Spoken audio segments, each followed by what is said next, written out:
नमस्कार। तो कैसे हैं आप लोग? उम्मीद करते हैं अच्छा ही होंगे आप लोग। भगवान धन्वंतरी के बाद माता लक्ष्मी 2 दिन बाद समुद्र से निकली थी, इसलिए उस दिन दीपावली का पर्व मनाया जाता है। भगवान धन्वंतरी की पूजा अर्चना करने से आरोग्य सुख की प्राप्ति होती है। आइए जानते हैं धनतेरस का पर्व क्यों मनाया जाता है और इसकी कथा क्या है। कार्तिक मास के कृष्ण पक्ष की त्रयोदशी तिथि को धनतेरस का पर्व मनाया जाता है। इस बार यह शुभ दशहरा से 20 दिन बाद दिवाली का पर्व मानने की परंपरा है। इस साल 12 नवंबर 2023 को मनाया जाएगा। दिन रविवार को है। शास्त्रों के अनुसार इस तिथि को समुद्र मंथन के समय भगवान धन्वंतरी अमृत कलश लेकर प्रकट हुए थे। इस वजह से इस तिथि धनतेरस या धनत्रयोदशी के नाम से जाना जाता है। भगवान धन्वंतरी के अलावा इस दिन माता लक्ष्मी, धन के देवता कुबेर और मृत्यु के देवता यमराज की भी पूजा की जाती है। इस दिन दीपावली का पर्व शुरू हो जाता है और इस दिन सोना चांदी या नए बर्तन खरीदना बहुत शुभ माना जाता है। आइए जानते हैं धनतेरस क्यों मनाया जाता है और इसकी कहानी क्या है। तो मित्रों, भारतीय संस्कृति में स्वास्थ्य को ही सबसे बड़ा धन माना गया है और इस दिन को राष्ट्रीय आयुर्वेद दिवस के रूप में भी मनाया जाता है। मान्यता है कि भगवान धन्वंतरी को भगवान विष्णु का अंश माना जाता है और इन्होंने ही संसार में चिकित्सा विज्ञान का प्रचार और प्रसार किया। इस दिन घर के द्वार पर तेरस दीपक जलाए जाने की प्रथा है। धनतेरस 2 शब्दों से मिलकर बना है, पहला धन और दूसरा तेरस, जिसका अर्थ होता है धन का 13 गुना। भगवान धन्वंतरी के प्रकट होने के कारण इस दिन को वैद्य समाज धन्वंतरी जयंती के रूप में मनाता है, इसलिए मनाया जाता है धनतेरस का पर्व। तो मित्रों और आगे सुनिए, शास्त्रों में वर्णित कथाओं के अनुसार समुद्र मंथन के दौरान भगवान धन्वंतरी हाथों में अमृत कलश लेकर प्रकट हुए थे। जिस तिथि को भगवान धन्वंतरी समुद्र से निकले वह कार्तिक मास के कृष्ण पक्ष की त्रयोदशी तिथि थी।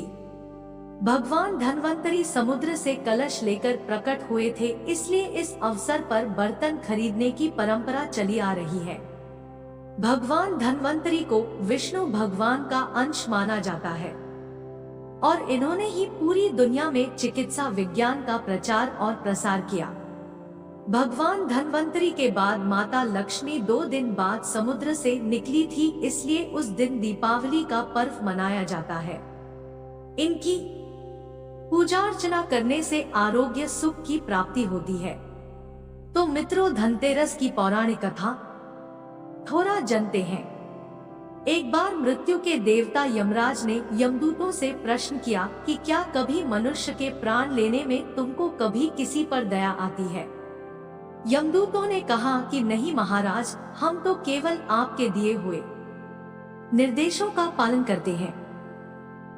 फिर यमराज ने कहा कि बेझिझक होकर बताओ कि क्या कभी मनुष्य के प्राण लेने में दया आई है। तब एक यमदूत ने कहा कि एक बार ऐसी घटना हुई है जिसको देखकर हृदय पसीज गया। एक दिन हंस नाम का राजा शिकार पर गया था और वह जंगल के रास्ते में भटक गया था और भटकते भटकते दूसरे राजा की सीमा पर चला गया। वहां एक हेमा नाम का शासक था। उसने पड़ोस के राजा का आदर सत्कार किया। उसी दिन राजा की पत्नी ने एक पुत्र को जन्म भी दिया। ज्योतिषाचार्यों ने की भविष्यवाणी, ज्योतिषों ने ग्रह नक्षत्र के आधार पर बताया कि इस बालक की विवाह के 4 बाद ही मृत्यु हो जाएगी। तब राजा ने आदेश दिया कि इस बालक को रोक यमुना तट पर एक गुफा में ब्रह्मचारी के रूप में रखा जाए और स्त्रियों की परछाई भी वहां तक नहीं पहुंचनी चाहिए। लेकिन विधि के विधान को कुछ और ही मंजूर था। संयोगवश राजा हंस की पुत्री यमुना तट पर चली गई और वहां राजा के पुत्र को देखा। दोनों ने गंधर्व विवाह कर लिया। विवाह के 4 दिन बाद ही राजा के पुत्र की मृत्यु हो गई। तब यमदूत ने कहा कि उस नवविवाहिता का करुण विलाप सुनकर हृदय पसीज गया था। सारी बातें सुनकर यमराज ने कहा कि क्या करें, यह तो विधि का विधान है और मर्यादा में रहते हुए यह काम करना पड़ेगा। यमराज ने बताया उपाय। यमदूतों ने पूछा कि ऐसा कोई उपाय है जिससे अकाल मृत्यु से बचा जा सके। तब यमराज ने कहा कि धनतेरस के दिन विधि विधान के साथ पूजा अर्चना और दीपदान करने से अकाल मृत्यु नहीं होती। इसी घटना की वजह से धनतेरस के दिन भगवान धन्वंतरी और माता लक्ष्मी की पूजा की जाती है और दीपदान किया जाता है। तो उम्मीद करते हैं स्टोरी अच्छा लगा हो आपको। धन्यवाद।